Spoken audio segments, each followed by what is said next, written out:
Bom dia, meus irmãos. Eu confesso que é uma alegria muito grande estar com vocês nessa manhã, mas não só uma grande alegria, como privilégio. Confesso também que estou bastante ansioso. Quando o Vande me entrou em contato para a gente poder compartilhar com os irmãos nessa manhã um pouquinho daquilo que a gente tem estudado a respeito da Reforma Protestante, ele mandou a seguinte mensagem: olha, você vai falar sobre o legado da Reforma, sobre aquilo que o mundo deve à Reforma, sobre tudo aquilo que aconteceu de consequência da Reforma na Europa e no mundo. Eu pensei assim, ou ele confia muito em mim, ou então ele está querendo acabar comigo de uma vez só. Brincadeiras à parte, meus irmãos, esse realmente é um tema muito amplo, muito vasto, que não é possível a gente tratar numa aula de todos os detalhes, né? Não só para não ficar chato, para não ficar enfadonho para os irmãos, e também para a gente não tratar de uma forma extremamente superficial esse assunto.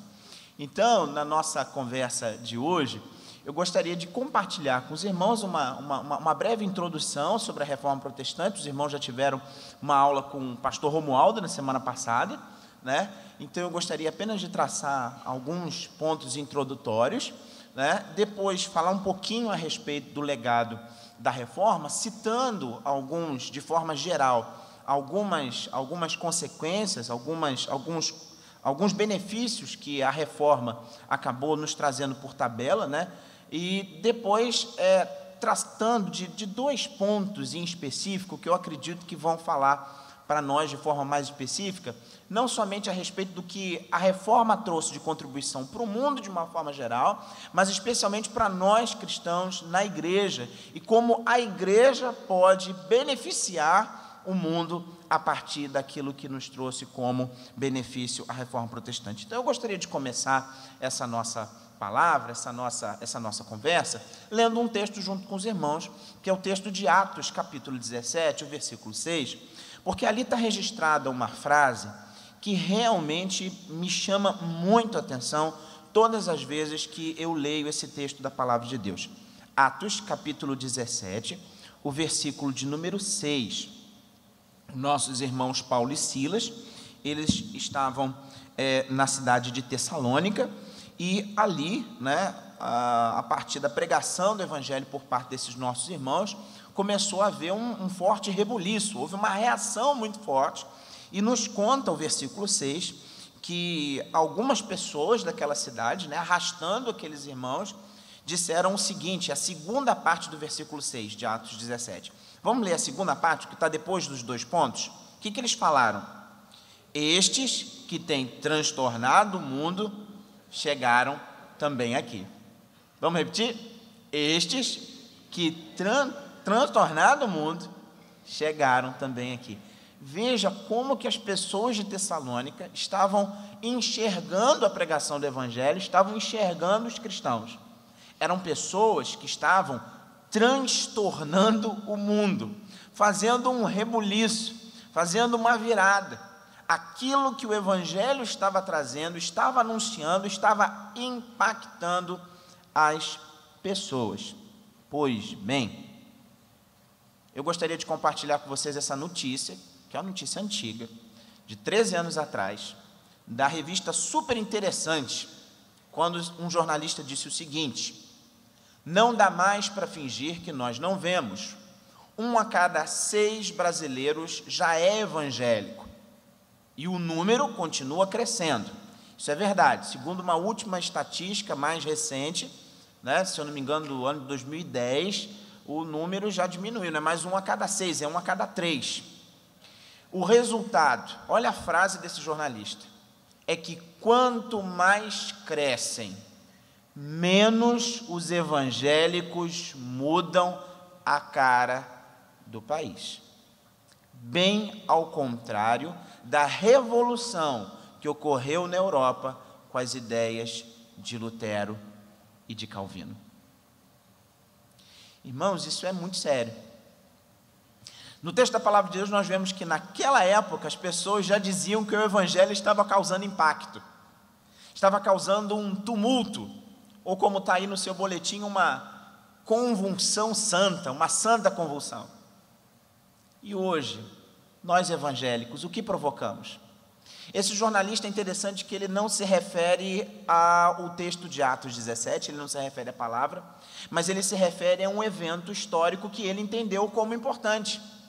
Que evento foi esse? A Reforma Protestante. Entendendo que a partir das ideias disseminadas, e nós, como cristãos protestantes, entendemos que aquilo que aconteceu ali não foi nada mais do que um retorno ao Evangelho, um retorno à palavra de Deus, esse jornalista, ele entende que é possível, a partir dessas ideias, de fato, acontecer transformações. Mas o que nós temos pensado? No que nós temos acreditado? Então, de forma rápida, como que foi o contexto da Reforma Protestante? Como a Reforma Protestante ela surgiu? Nós temos alguns antecedentes que a gente chama de imediatos, coisas que estavam acontecendo naquele momento e que nos fazem entender o contexto no qual surgiu esse movimento chamado Reforma Protestante. Primeiro, eram tempos de ignorância da palavra, né? Boa parte da população ela era analfabeta. Boa parte da população não tinha acesso à educação formal. E não somente isso, a igreja majoritária, a Igreja Católica Apostólica Romana, proibia a leitura da Bíblia. A Bíblia ela era lida quase que exclusivamente pelos sacerdotes. E assim, o que acontecia? As pessoas não tinham contato direto com a palavra de Deus. Elas dependiam daquilo que era dito pelos religiosos a respeito da palavra de Deus. Um segundo detalhe histórico a respeito dos antecedentes imediatos é que o clero, os membros da igreja, aqueles que deveriam pastorear o rebanho de Deus, aqueles que deviam cuidar das almas, né, que buscavam o Senhor através da sua fé, eles eram corruptos, imorais. Eu vou citar uma situação que, infelizmente, em alguns lugares acontece até hoje, mas havia a venda de relíquias, se atribuía a determinados objetos o caráter sagrado e se cobrar para que aquelas pessoas pudessem ter acesso a essas relíquias, para de alguma forma serem abençoadas por essas relíquias.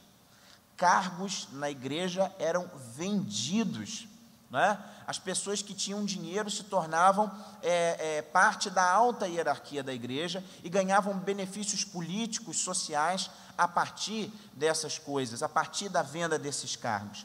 E o ponto mais, talvez, conhecido da reforma é a famosa venda das indulgências, não é verdade? O que aconteceu naquele período lá, no início dos 1500? Uma basílica estava sendo construída, né, uma nova igreja na capital lá da igreja romana, que hoje nós conhecemos como a Basílica de São Pedro. E para poder arrecadar, em parte também para isso, para poder arrecadar fundos, começou-se a vender as chamadas indulgências. A indulgência é o perdão. Qual era a ideia? Se você, por acaso, né, tem algum parente seu que faleceu e você não sabe, né, se ele foi direto para o céu ou se por acaso ele está no purgatório, não fique preocupado, existe uma forma de você resolver isso, porque todos os santos em toda a história, eles foram tão abençoados, eles foram tão santos, eles foram tão maravilhosos, que eles têm uma espécie de tesouro, eles têm uma espécie de arca de benefícios de graça no céu. Então, o que você faz? Você compra um documentozinho, você vem aqui e a autoridade eclesiástica te concede, né, o perdão para essa pessoa que já morreu, ou para o seu, quem sabe, pode ser para o seu também, e através da sua oração para esses grandes santos da história, né, os benefícios deles vão recair sobre vocês e assim vocês serão salvos. E quando a moedinha ela tilintar lá no fundo do cofre, você pode ter certeza que a alma vai sair do purgatório e vai para o céu. Essa era uma das histórias que eram contadas, né? A gente sabe que as coisas não são assim, a salvação é completamente pela graça, mas infelizmente naquela época estava acontecendo isso, né? Estava se vendendo literalmente a salvação, se mercadejando o evangelho. E é nesse momento que um monge agostiniano chamado Martinho Lutero, ele tem um reencontro com a palavra de Deus. Ele nos conta a história que esse reencontro com a palavra de Deus fez com que ele expusesse algumas ideias diferentes daquilo que estava sendo pregado, daquilo que estava sendo anunciado, e ele, através dessas ideias, influenciou diversos segmentos dentro da igreja. Bem, quando a gente fala de reforma protestante, a gente fala de alguns personagens, eu já vou citá-los, mas é um pouquinho complicado a gente falar de uma única reforma, porque a gente tem a chamada reforma evangélica, a reforma luterana, né, a reforma que está mais ligada a esse personagem chamado Lutero. Você tem a reforma conhecida como reforma reformada, que aí são os calvinistas, e aí entra, né, a nossa história, nós somos devedores a essa reforma. A igreja presbiteriana, ela deve essa reforma, porque a nossa forma de pensar é altamente influenciada, é baseada nessa reforma chamada reforma calvinista, ali na região da Suíça. E você ainda tem a reforma anglicana, que foi a reforma que aconteceu na igreja da Inglaterra, e que não foi necessariamente uma reforma, foi um problema mais político lá do rei com a igreja de Roma. Mas, se houve tantas reformas, será que a gente pode falar de uma única reforma? Não, realmente a gente não pode falar de uma única reforma, mas uma coisa é certa, que existem algumas ideias principais da reforma que nós podemos usar como base para a gente poder perceber as grandes transformações ocorridas, não somente naquele momento, mas transformações que nós podemos também participar hoje. Bem, está aí dois personagens importantes, né? O mais fortinho aí da esquerda é o famoso monge Martinho Lutero, né? A história dele é uma história muito bonita, uma história de um homem completamente pela noção de pecado, com medo de ir para o inferno, até que um dia ele teve um encontro com um texto tão bonito da palavra de Deus, que é o texto de Romanos capítulo 1, 17, que diz que o justo viverá pela fé. E quando ele encontra esse texto, ele encontra finalmente a paz do Senhor no seu coração, e aí ele tem o privilégio de poder expor isso através das suas 95 teses, né? Nos conta a história que lá no dia 31 de outubro de 1517, ele foi na porta da Catedral de Wittenberg e fez algo muito comum para os acadêmicos naquela época, né? Ele foi lá, afixou 95 teses com a ideia de promover um debate. Ele queria discutir aquelas ideias dele, ele queria promover um debate acadêmico, mas alguém pegou aquelas teses, copiou aquelas teses, e com a invenção da imprensa no século anterior, que tinha sido inventada no século XV, rapidinho aquelas ideias começaram a se espalhar e começaram a ser debatidas não somente na universidade ali de Wittenberg, não somente naquela cidade, mas em diversos outros lugares. E isso acabou gerando uma celeuma muito grande, né? A grande verdade, irmãos, é que Lutero ele não queria sair da igreja, ele não queria um rompimento.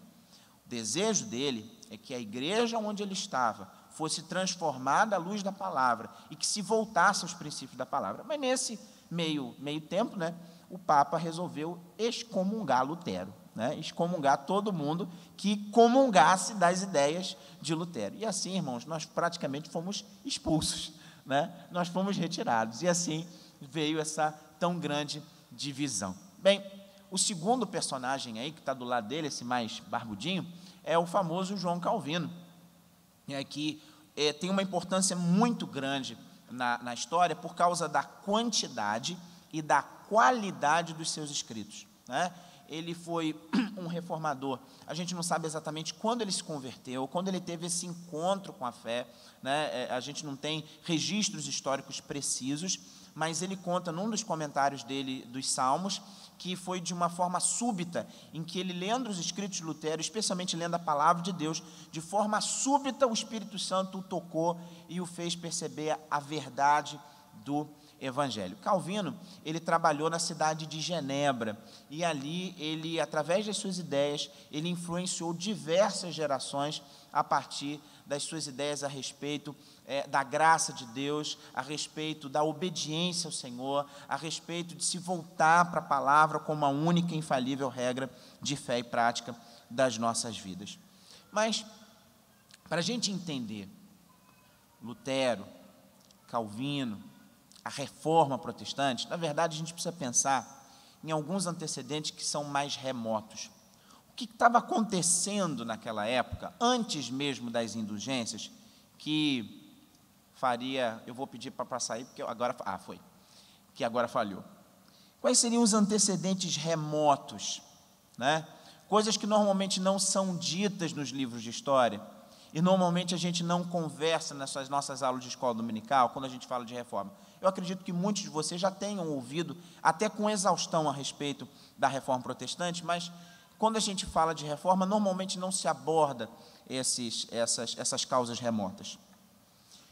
Uma dessas causas remotas é a formação dos estados nacionais. Hoje, a gente tem países muito bem definidos, com limites definidos, com a sua língua própria, não é verdade? Com seus governos próprios, mas na Idade Média, né, ali no final do século XIV, século XV, século XVI, quando acontece a reforma, as coisas não eram tão claras de países com governos fortes, centralizados como é hoje.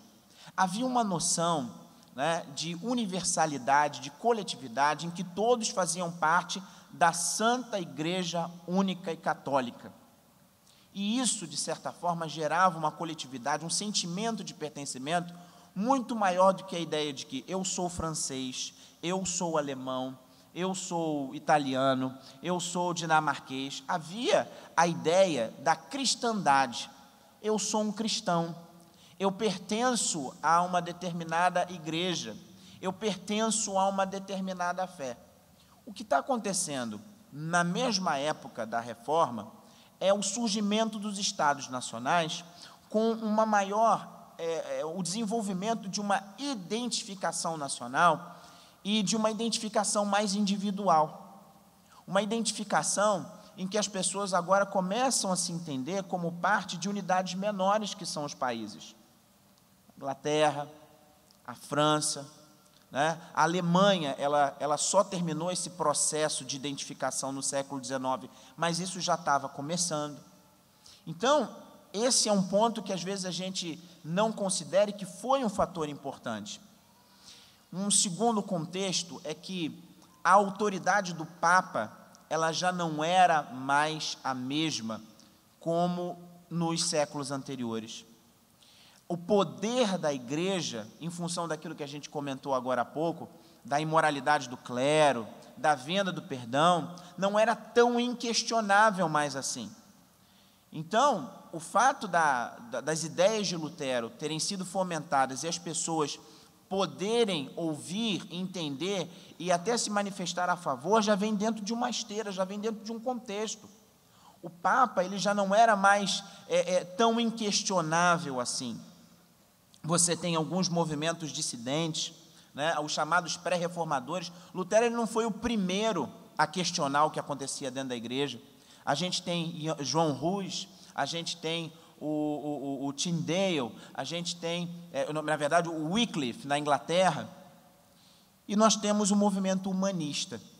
O movimento humanista, que estava acontecendo no século XV, no século XVI, era um movimento nas artes, na cultura, que queria voltar um retorno exagerado à antiguidade, mas uma valorização da antiguidade greco-romana. E nessa valorização, né, da antiguidade greco-romana, houve a valorização do estudo das línguas. A Bíblia, ela estava em uso na igreja romana na língua latina, no latim, que era uma língua morta, as pessoas já não falavam mais latim. A missa era rezada em latim, o culto prestado a Deus era rezado em latim, as pessoas não entendiam nada. Mas os humanistas, eles estavam valorizando um retorno às línguas antigas, nas quais foi escrita a Sagrada Escritura. Eu acho que a gente sabe aqui, a gente tem aprendido na escola dominical, que o Antigo Testamento foi escrito em hebraico, que o Novo Testamento foi escrito em grego. E os humanistas passaram a defender o estudo desses textos bíblicos nessas línguas. E isso permitiu que todo um contexto acadêmico, que todo um contexto social, que todo um contexto político permitisse o surgimento da reforma protestante. Pois bem, o que as ideias protestantes, o que as ideias de Lutero, elas trouxeram, né, de legado para a gente. E aí eu passo para essa segunda parte, que é a parte principal nossa, que é o legado da reforma. Primeiro legado, primeira o primeiro benefício que a gente pode considerar trazido pela reforma é a liberdade de expressão e de religião, né? Mas, pastor, como assim a liberdade de expressão e religião tem a ver com a reforma protestante? Isso não é uma coisa do iluminismo, dos pensadores lá do século XVIII, dos grandes filósofos? Não foram eles que trouxeram as ideias do liberalismo? Olha, eles fomentaram, eles desenvolveram e eles conseguiram implementar. Mas isso tem muito a ver com a reforma protestante. E eu vou contar o porquê. A liberdade de expressão e religião, ela vem da reforma protestante por um motivo muito simples. Porque a igreja dominante, a igreja majoritária era a igreja católica, certo?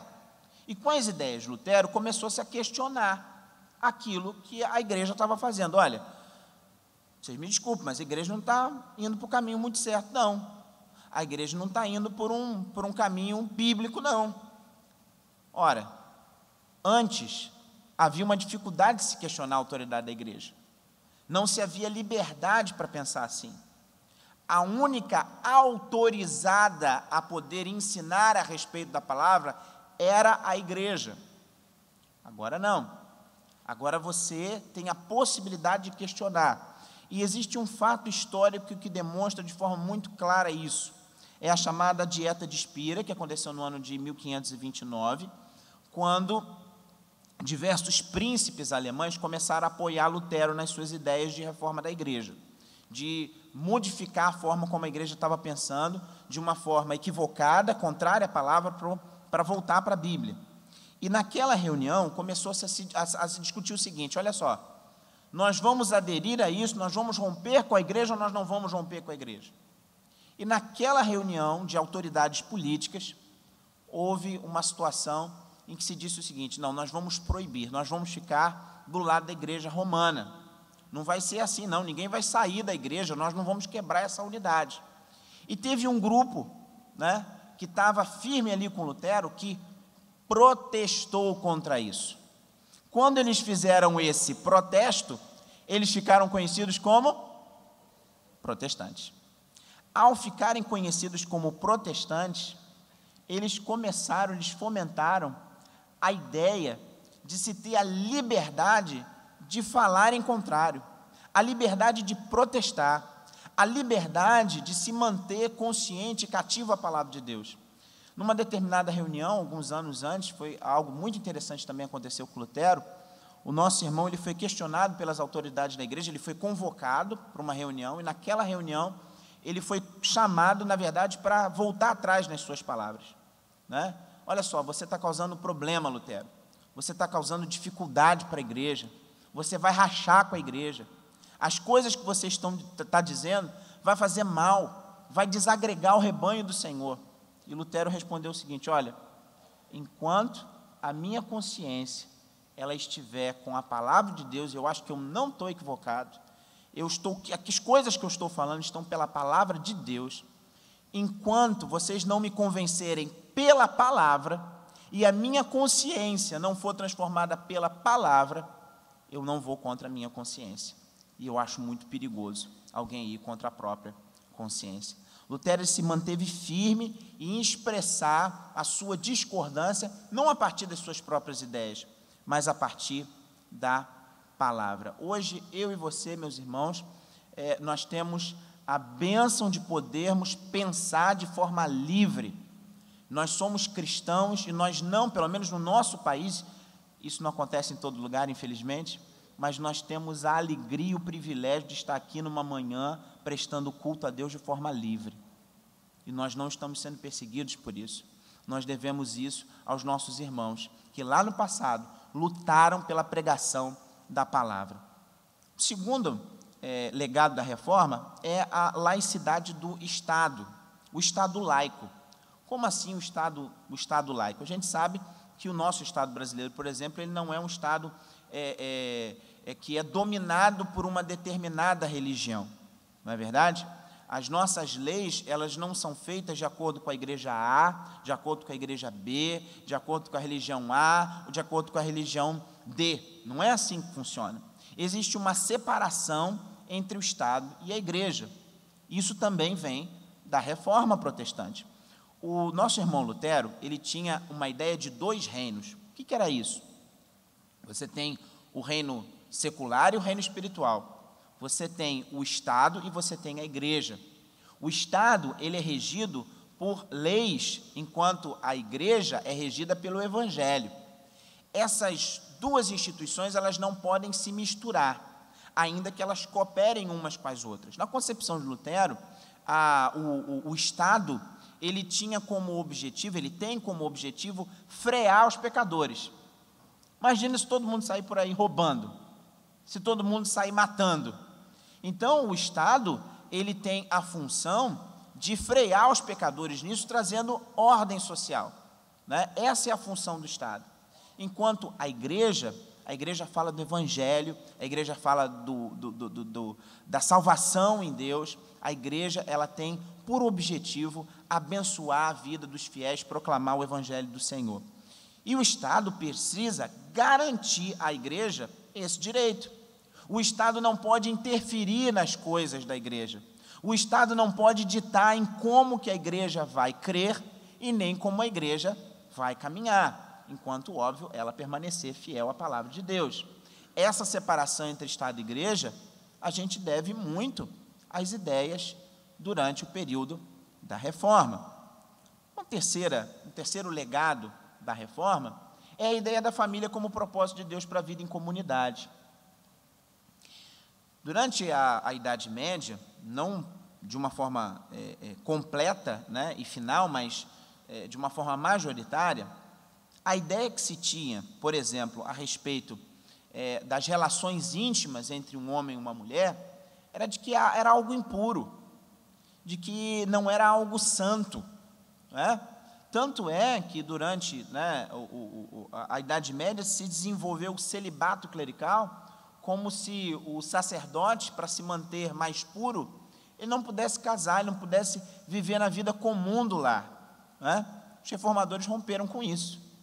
Lutero foi, inclusive, né, após, né, ser excomungado da igreja, Lutero, ele contraiu núpcias, Lutero se casou, né? João Calvino se casou, outros sacerdotes se casaram, né?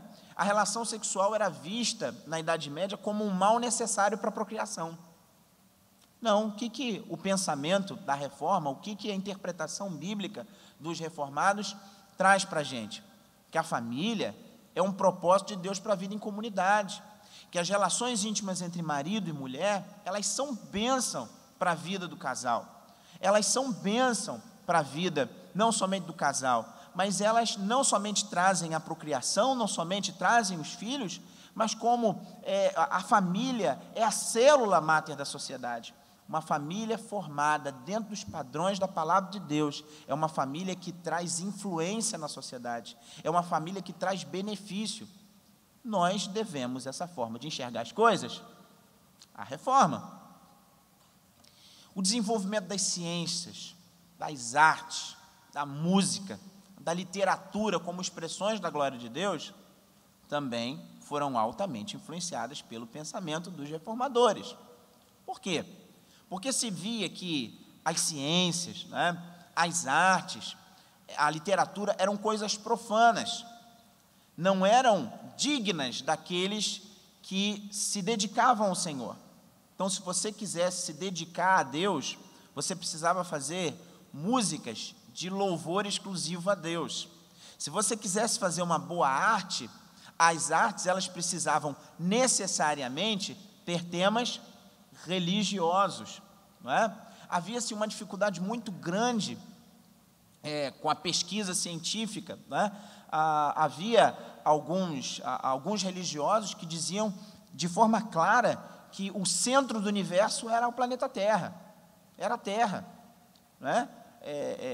Quando se veio a teoria heliocêntrica, a ideia de que todos os planetas eles giram ao redor do Sol, quem propôs isso foi condenado, foi considerado herege por causa disso.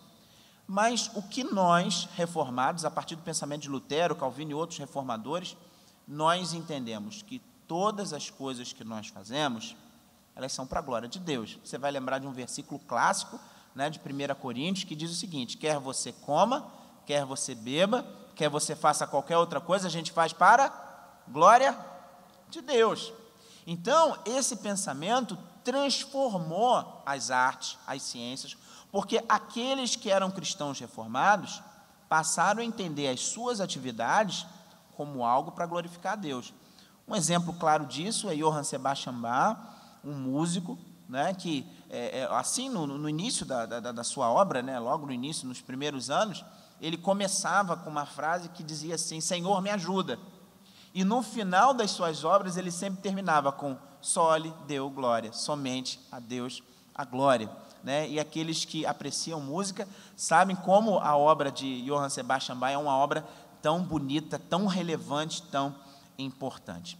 A reforma ela também foi importante na educação e no trabalho. E aí a gente passa para a nossa última parte dessa nossa conversa de hoje, porque quando a gente fala de educação e trabalho, né, eu poderia aqui citar as diversas universidades protestantes ao redor do mundo, e a importância delas, diversos prêmios Nobel que foram ganhos por pessoas vindas dessas universidades, mas ao falar de educação e trabalho, eu gostaria de falar de dois conceitos fundamentais do protestantismo, que são um verdadeiro legado para nós, e são esses dois conceitos, que são a base para todas essas coisas que nós temos falado aqui. O primeiro conceito é o conceito de vocação. Né?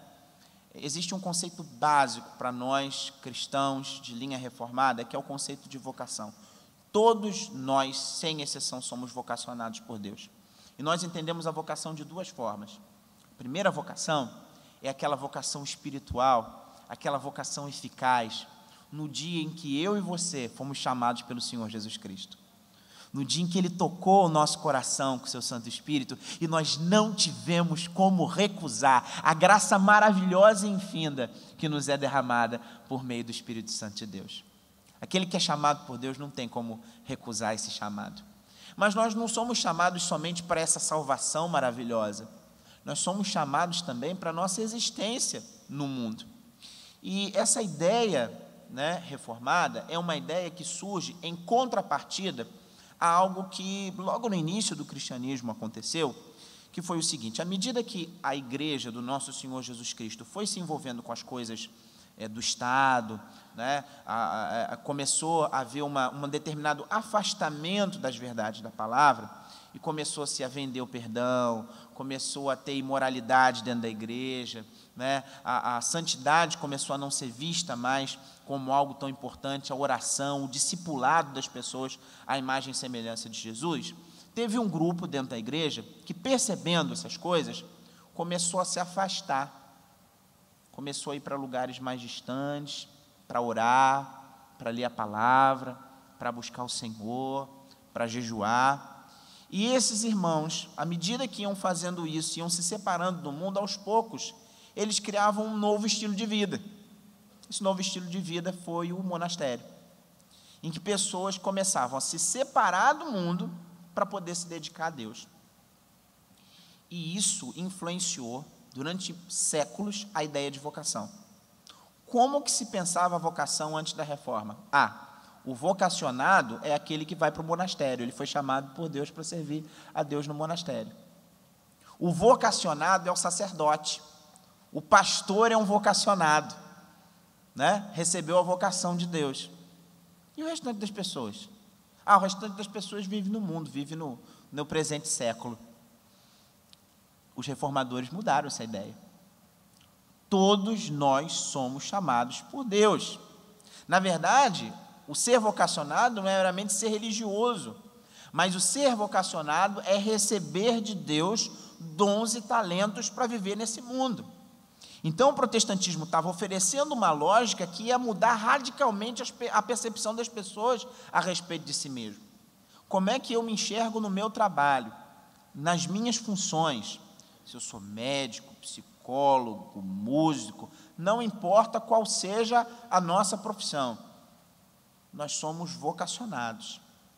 Deus nos deu dom, talento, inteligência, capacidade para glorificá-lo em todas as coisas que nós fazemos. Eu sou chamado para glorificar a Deus e para abençoar a vida do meu próximo com as coisas que eu sei fazer. com as coisas que eu aprendi a fazer. E isso muda completamente a forma de se enxergar as coisas, porque para os reformadores e para nós, a Bíblia vai mostrar para a gente que Deus quer que os seus filhos estejam inseridos dentro da sociedade, mudando a sociedade e transformando a sociedade através da glorificação de Deus. Então, a doutrina do chamado sacerdócio universal dos crentes, né? Na verdade, nós não temos um corpo de sacerdotes mais especial, mas cada cristão é um sacerdote, sendo Jesus o sumo sacerdote. Isso a gente lê lá no livro de Hebreus, na carta aos Hebreus. Cada cristão é um ministro, cada um de nós é um servo de Deus, onde quer que nós estejamos. Isso muda completamente a forma de enxergar as coisas. E nessa forma de enxergar, a gente tem pelo menos 2 princípios fundamentais.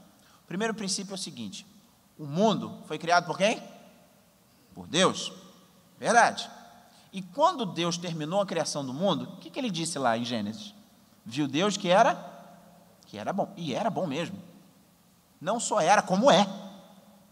Só que aí veio o ser humano, rompeu a sua relação com Deus, pecou e trouxe a mancha do pecado. Então, o que nós entendemos?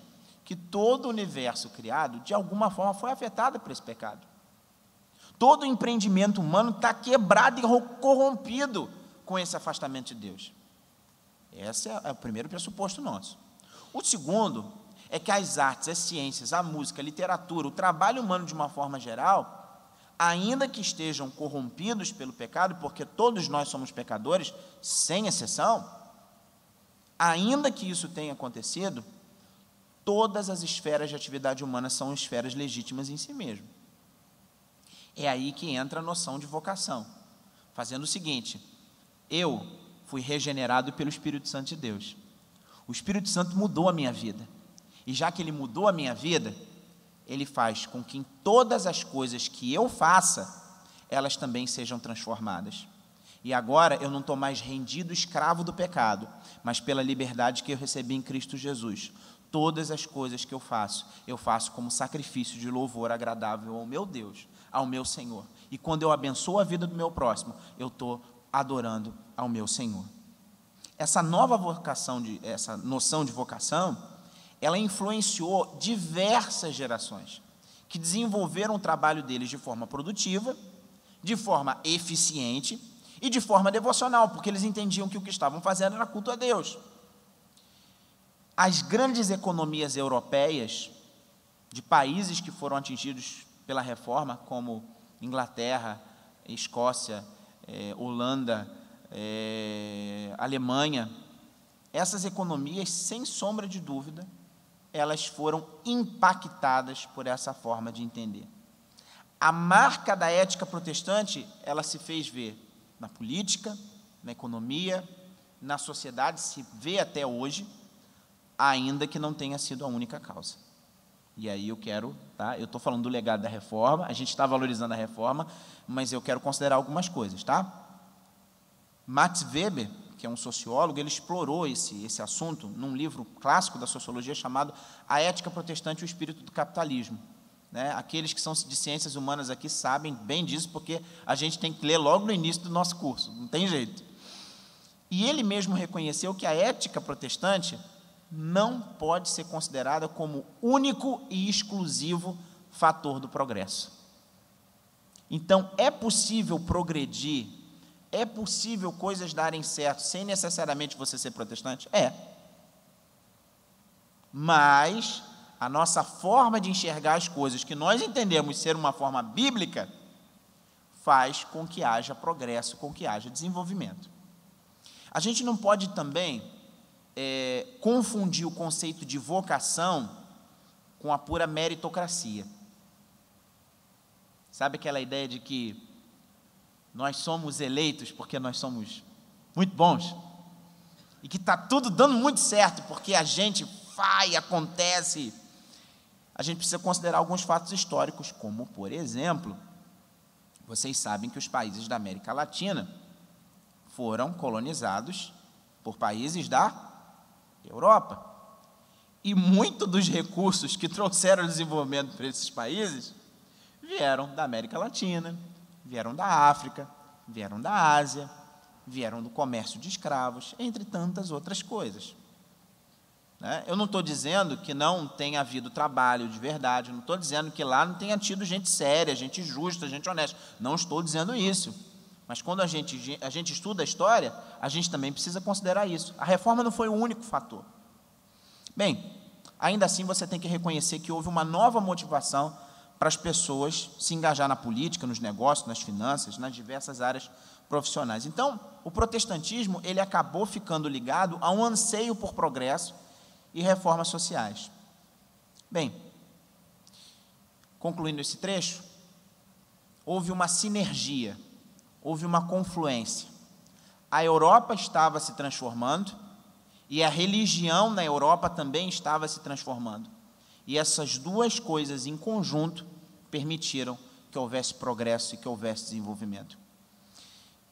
Essa é uma das principais noções básicas do que a reforma nos traz para o coração da gente. Mas tem uma segunda, e essa é mais para dentro da igreja, e eu vou pedir para o irmão trocar lá, que falhou aqui de novo, que é o chamado livre exame.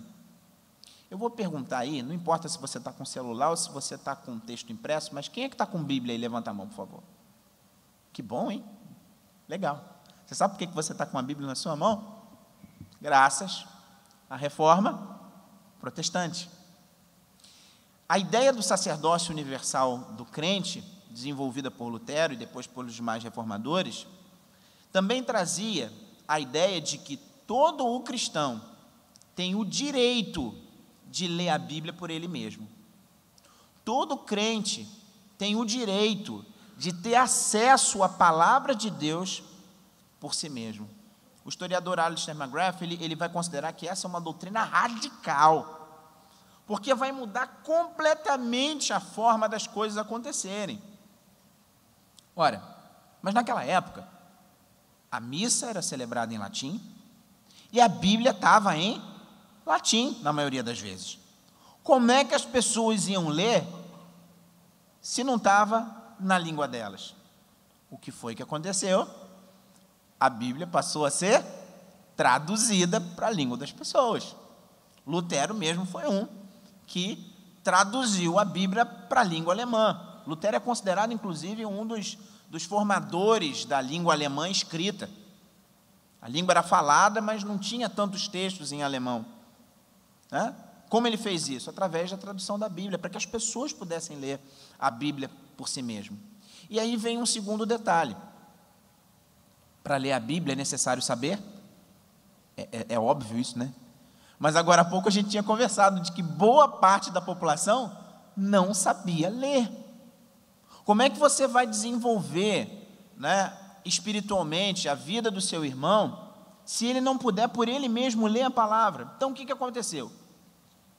As igrejas começaram a criar escolas paroquiais, escolas do lado da igreja, para que as pessoas aprendessem a ler e poder ler a palavra de Deus por si mesmo.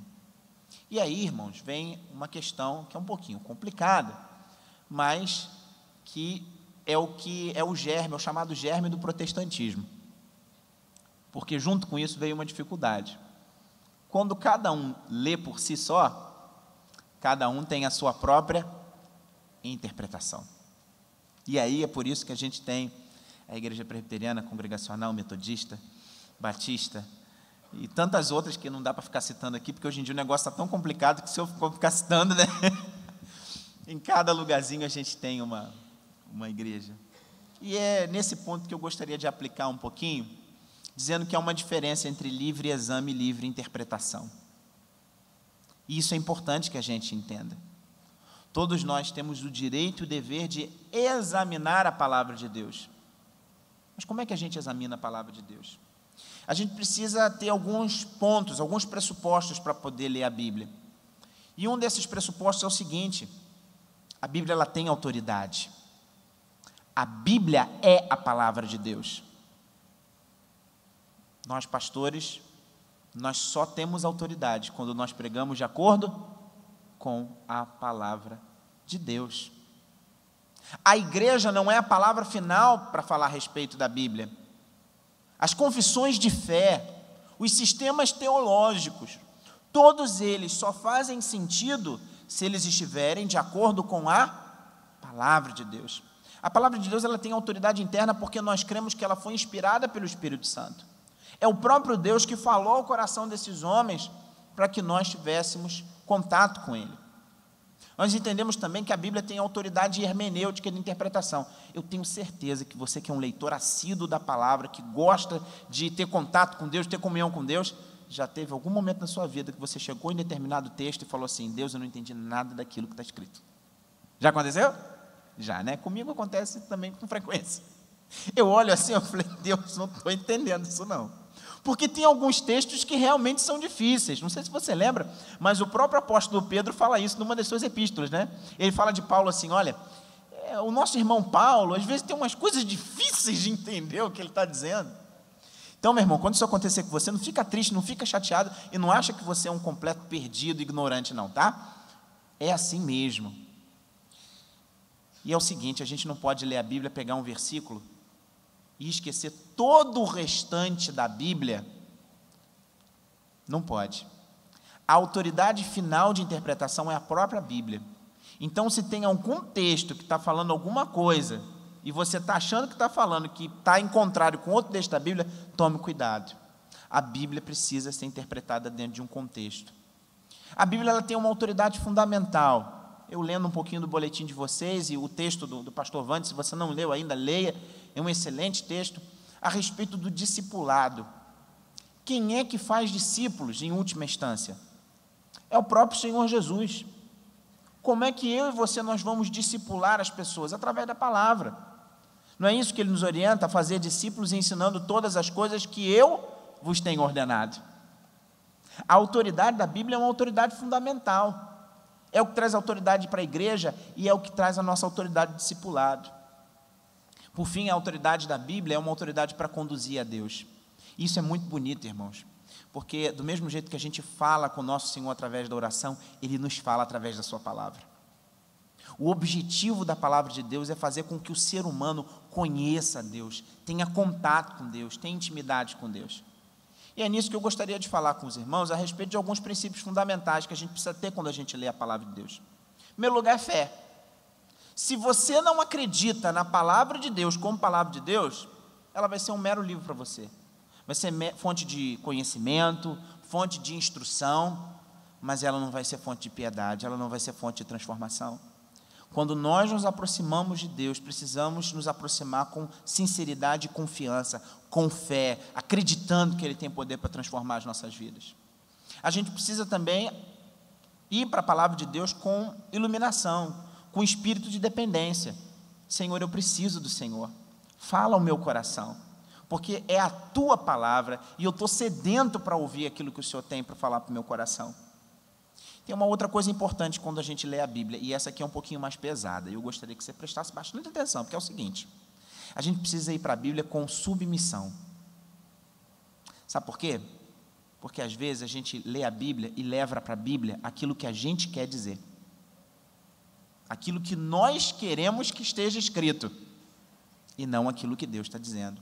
Quando os nossos irmãos reformadores, eles prezaram pelo livre exame, para que eu e você pudéssemos ler a Bíblia, eles não estavam dizendo o seguinte: ó, peguem a Bíblia, interpretem do jeito que vocês quiserem, e falem aquilo que vocês queiram. Não, não foi isso. Eles queriam que nós nos aproximássemos com submissão àquilo que Deus tem para falar para o nosso coração. Isso é muito perigoso, meus irmãos.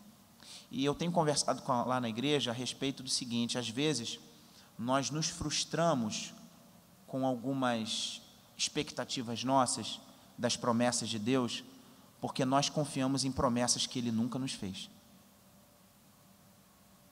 Tem determinadas coisas que Deus nunca nos prometeu, mas a gente impõe sobre a Escritura, e aí a gente fica frustrado, e a gente fica brigado com Deus, porque na verdade nós queremos manipular Deus. Não é por aí.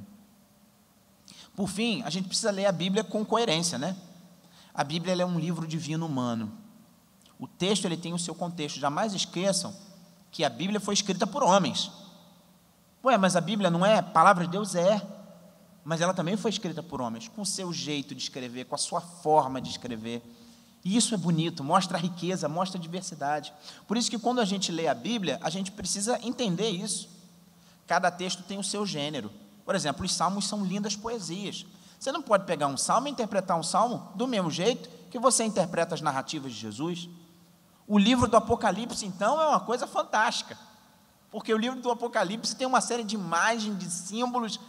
Gente, imagina você começar a interpretar aquele texto lá de forma completamente literal, quando você vai falar daquelas bestas, então, aquelas feras.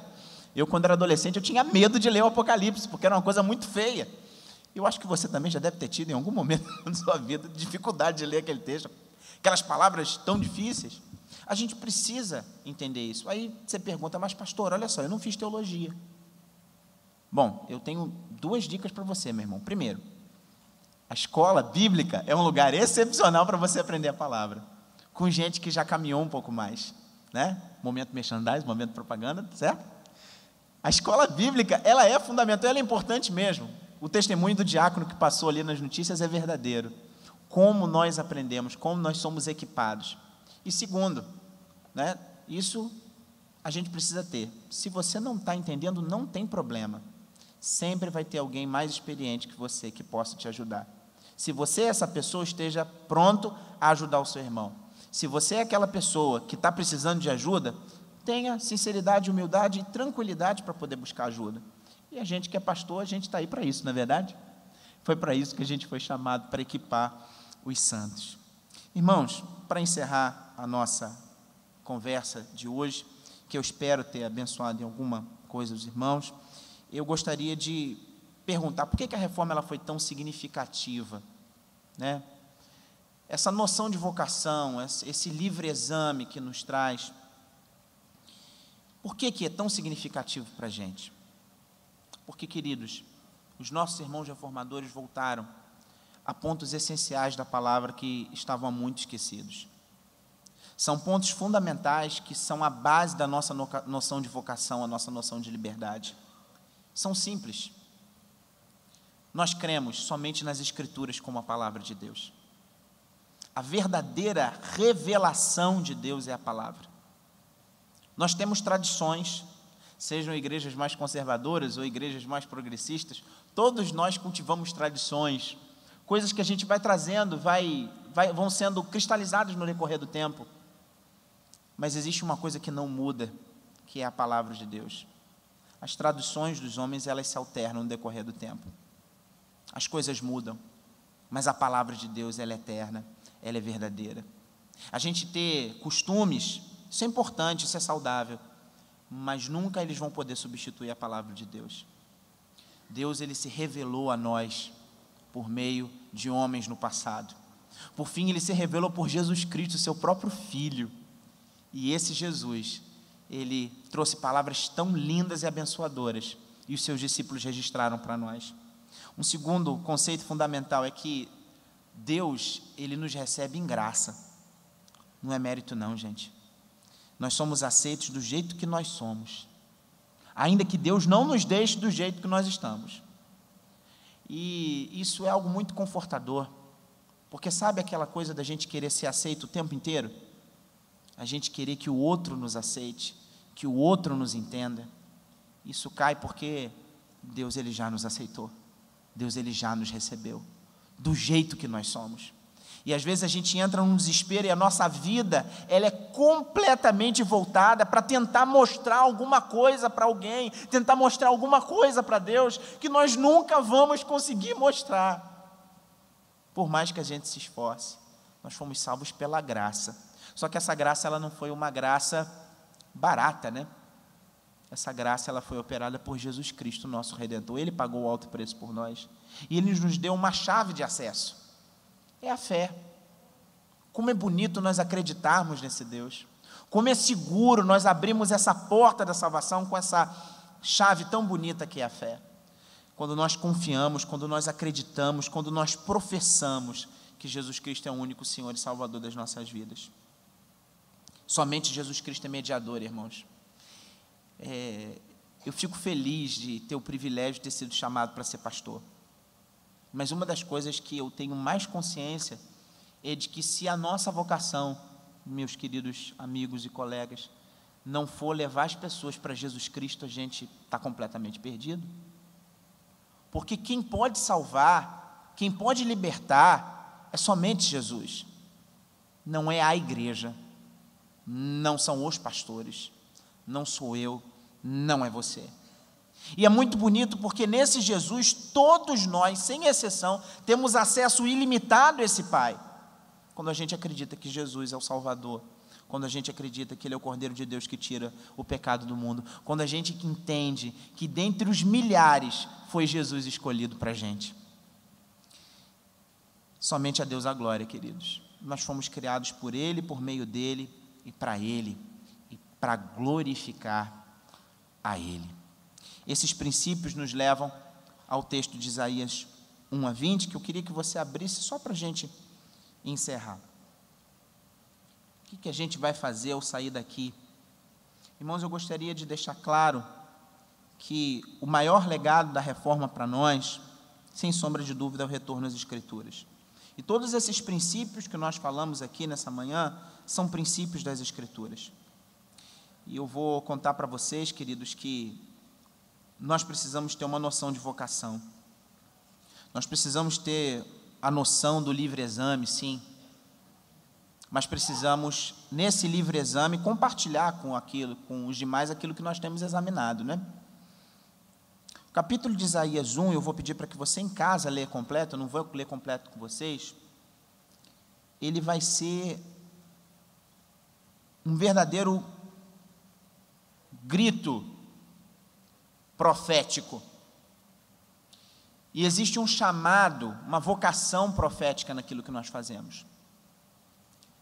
Não importa se pregando aqui do púlpito, não importa se você, durante a sua semana, junto da sua família, sendo pai, mãe, avô, irmão, no seu consultório, no seu comércio, com os seus alunos, para a gente que é professor agora a gente está em recesso, mas daqui a pouco a gente volta.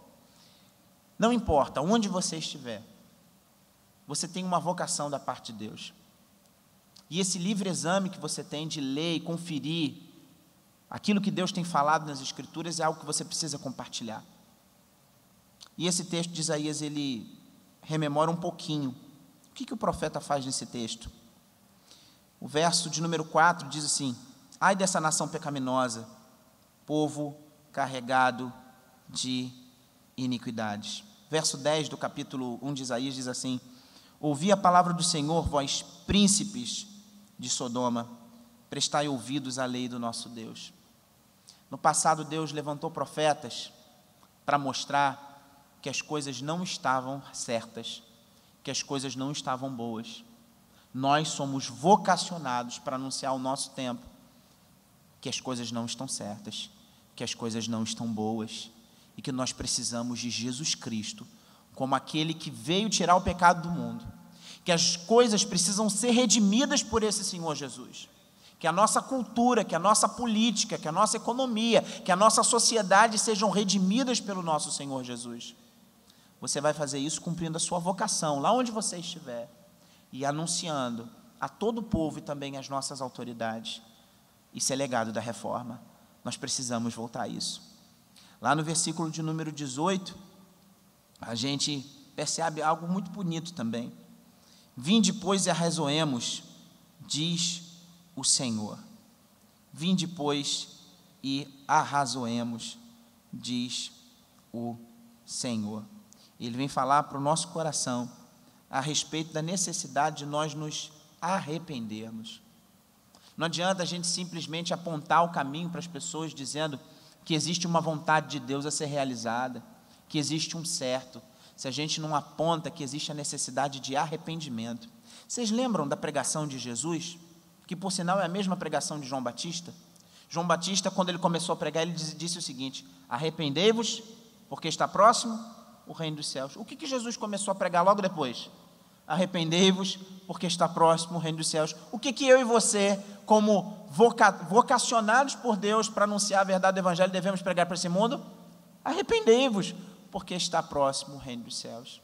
Sem arrependimento, irmãos, não tem transformação. Sem a consciência da necessidade de Jesus, não existe transformação. Você pode votar no partido A, B, C. Pode ter impeachment, pode não ter impeachment. A gente pode mudar todo mundo que estiver lá. Não vai adiantar de nada se nós não anunciarmos a respeito do Jesus que transforma, do Jesus que faz com a vida das pessoas seja diferente. E é assim que nós aprendemos aqui, porque diz o texto no verso 18 ainda que os vossos pecados sejam como a escarlata, eles vão se tornar brancos como? Ainda que sejam vermelhos como o carmesim, eles vão se tornar como? A lã. Verso 19, se quiserdes e me ouvirdes, comereis o melhor dessa terra. Esse texto fala que a gente deve anunciar a graça. É interessante que ele está falando o seguinte: olha, vocês não precisam pagar nada não, mas se vocês quiserem e virem, e vocês me ouvirem, vocês vão mudar a vida, e vocês vão receber a graça. E aí, irmãos, vem a parte final, que também faz parte da nossa vocação. Verso 20, mas se recusardes e fordes rebeldes, sereis devorados à espada, porque a boca do Senhor o disse. O nosso Deus é justo juiz. Do mesmo jeito que lá no século XVI, ele levantou homens para que a igreja de Deus retornasse à sua palavra, ele também levanta homens e mulheres hoje para que a sua igreja esteja constantemente voltando à sua palavra. Você é um vocacionado por Deus? Você foi chamado por Deus?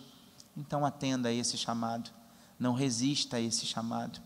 Você tem o livre exame da palavra aí na sua mão, você tem o poder dado por Deus para fazer, para acontecer na sua vida, na vida da sua família, na vida dessa igreja, na vida do nosso país.